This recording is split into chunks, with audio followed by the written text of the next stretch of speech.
Insomniac. Yeah, I've been up for a while. You? I'm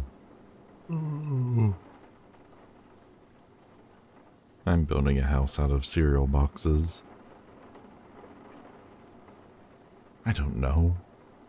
I got bored and then jumped down one of those YouTube rabbit holes of people building miniatures out of trash. At least I'm not staring at my phone anymore. Hey, you deal with your insomnia your way, and I'll deal with it mine. Yeah, you can help.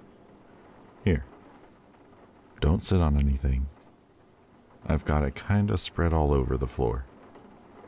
Wanna glue shingles? What's keeping you awake? Geez, tone down the death stare. It was just a question. Alright, a stupid one, fine. Whatever. I know it's hypocritical. I can't remember the last time I got a full night of sleep either.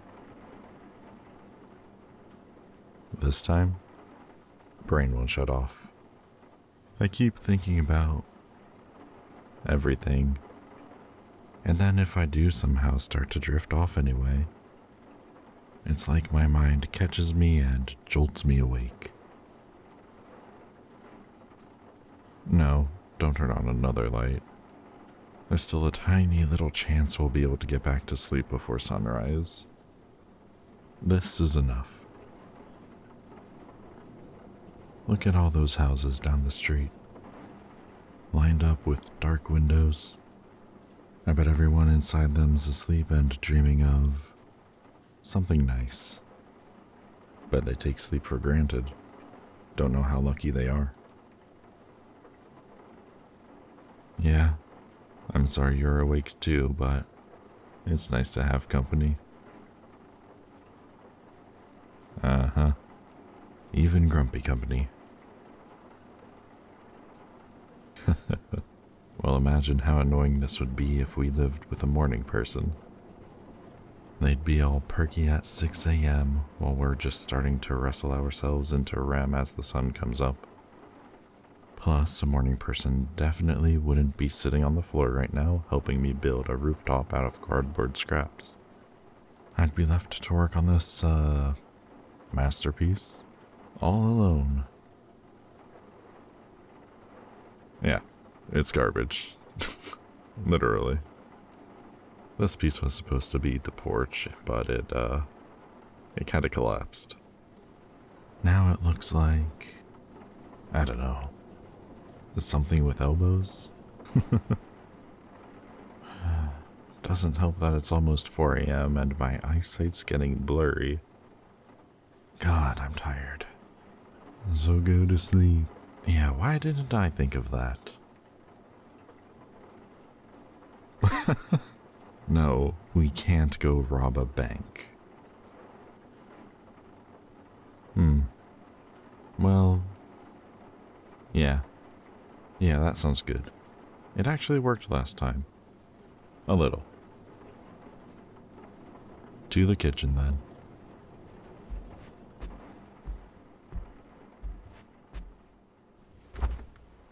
Wow. I can see your under eye circles even in the fridge light. Don't. I know mine are just as bad. We're just a couple of tired raccoons raiding the fridge for midnight snacks. Or, wow, we do not have much. We need to go shopping. Orange juice? Nah, I don't want ramen. Unless you're making it? Yeah, fair. I'm not out enough to sleep, but I'm not awake enough to cook either. So, Pop-Tarts? Okay. I mean, you can grab a couple of books from my room if you want. I don't really care what you pick. I'll bring our perfectly balanced midnight spread to the couch and grab a blanket. See you in a minute.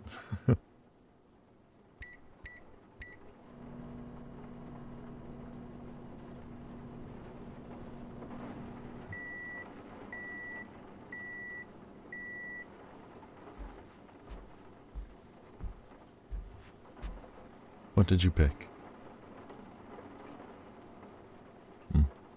Yeah, solid choice. What? Careful. Don't step on the house. You know what I mean. I know it looks awful, but it'll look even worse squished flat. Oh, ha ha. Hilarious. And what did you make at 2 a.m.?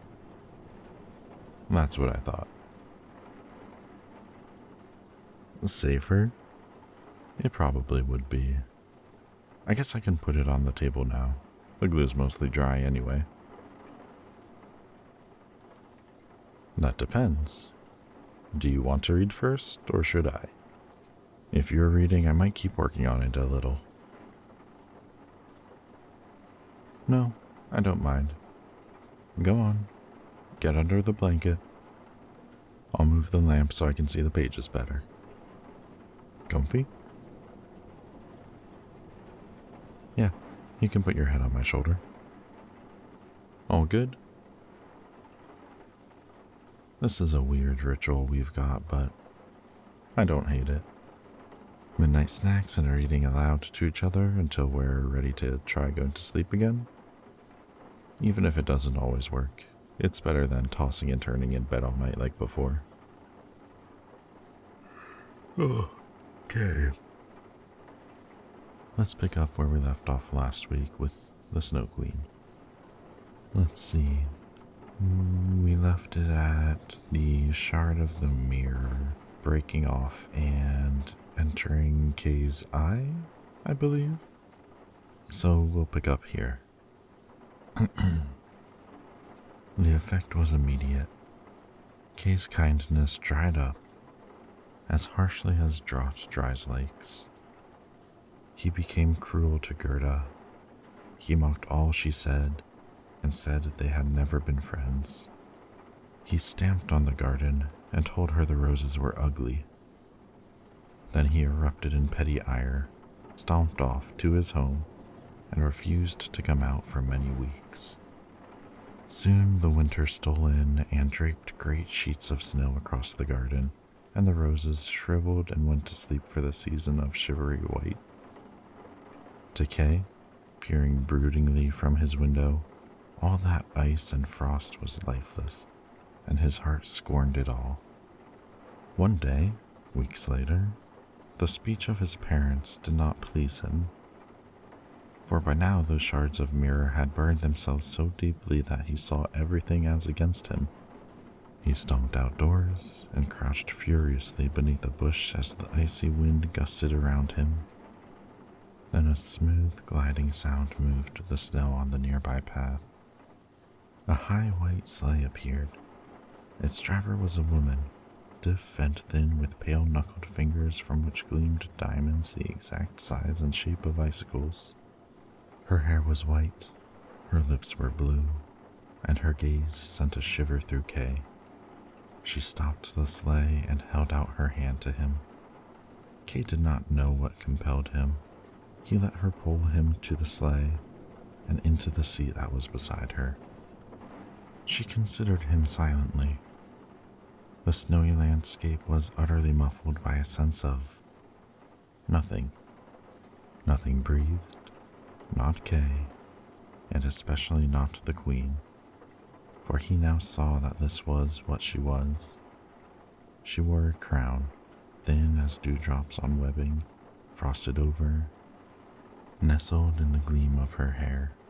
She nodded, as though hearing the call of something Kay could not make out. And then she kissed his face, and her lips left black patches of frostbite. As she started the sleigh anew, it began to speed up, and the sharp wind sliced through his coat, hollowed his bones. But he felt a strange excitement. Gerda, meanwhile, woke in her warm coverlet and knew something was amiss. Kay was a part of her heart, and all his cruel words and mockery had not penetrated the warmth of love she held for him, the trust she had in him. As the sleigh drew him away, it was as though she heard his heartbeat taking longer and longer to get to her, and sensed he had been stolen. And so, when Kay's parents told her he was missing and probably drowned beneath the ice, she knew it could not be so. Kay's heart may have had the glass buried in it, but it beat, she knew. For her own beat heard that faint call and response. They were connected like that. So she packed a blanket and cheese and set out to find him.